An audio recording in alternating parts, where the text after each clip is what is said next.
Hola, Dios les bendiga. Mi nombre es Amisadai Toledo Vega, estudiante de SARP University en la licenciatura de Teología y Ciencias Pastorales. En este video quiero compartirles un poco acerca de lo que hemos aprendido sobre la Reforma Protestante. Para iniciar, la Reforma Protestante fue un movimiento religioso que tuvo sus inicios en la Alemania del siglo XVI. Una reforma se refiere al procedimiento que se realiza a fin de modificar, mejorar o innovar algo.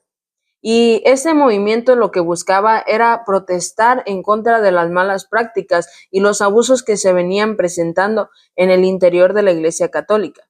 Entre sus principales líderes o reformadores podemos encontrar a Juan Calvino y Martín Lutero, este último quien tuvo la osadía de hacer reflexionar a su comunidad eclesial. Todo esto inició dado a que las doctrinas de la Biblia habían sido sustituidas por acuerdos conciliares y elaboraciones papales, muy diferentes a las sanas enseñanzas del Evangelio de Jesucristo con las que se inició. Y fueron cosas como estas que hacían sentir a los congregantes cansados y defraudados. Dado a esto fue que surgieron diferentes movimientos de reforma en diferentes siglos y lugares.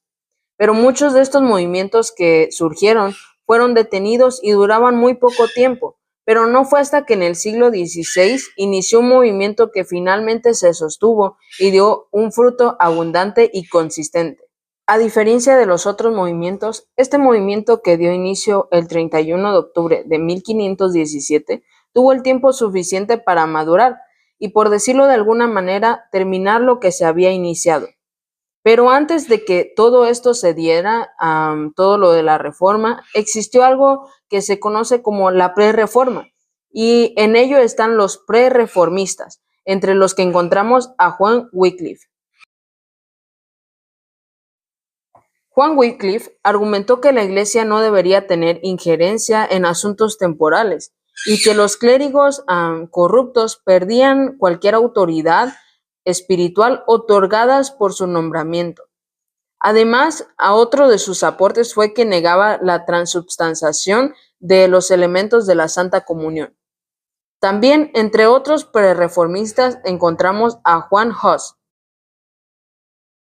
Él fue un profesor de filosofía en la Universidad de Praga y nombrado para encargarse de la capilla de Belén. Hus vivió en una época en la que la inmoralidad infectó el sacerdocio de la Iglesia Católica. Él se oponía a la acumulación de bienes materiales por parte del clero, así como a su influencia en la política. Sus discursos no solo atraían a la gente sencilla, sino también a la aristocracia.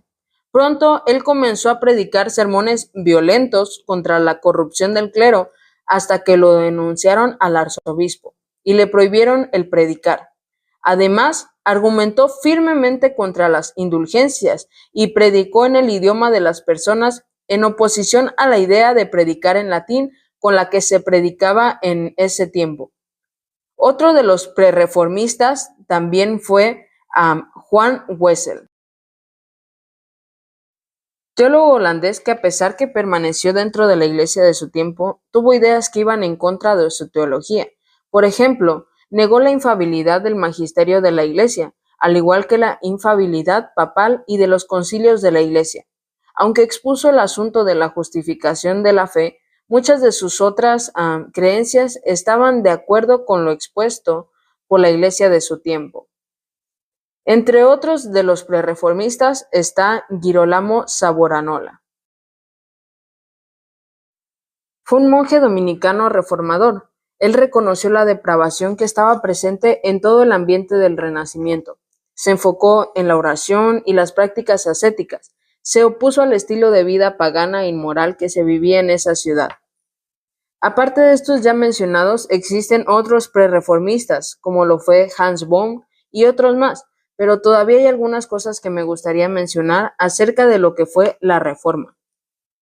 La simiente para la Reforma dentro de la Iglesia parece estar sembrada en la Iglesia casi desde su concepción, y esta simiente se ha manifestado a lo largo de los años en la historia de la Iglesia. Como lo mencionaba al principio, uno de los reformadores más conocidos o sobresalientes fue Martín Lutero.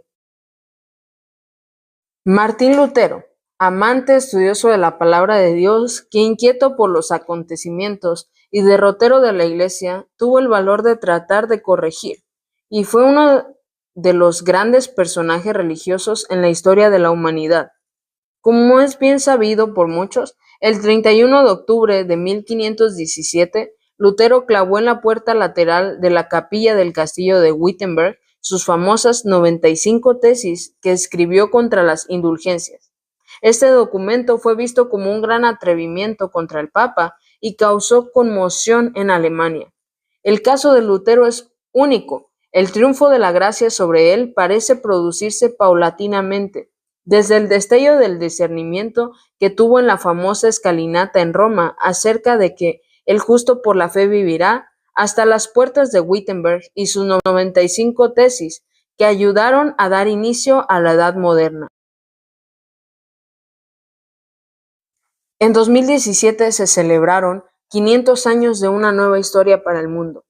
Hoy, después de más de 500 años y conociendo más acerca de la historia, podemos detenernos un poco para dar gracias a Dios por detener la caída de su iglesia y ponerla de pie, para decir gracias. Gracias a cada uno de aquellos luchadores de la Reforma que dieron su vida.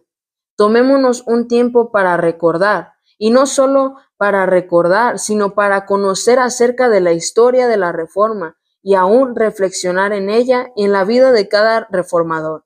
Dios les bendiga.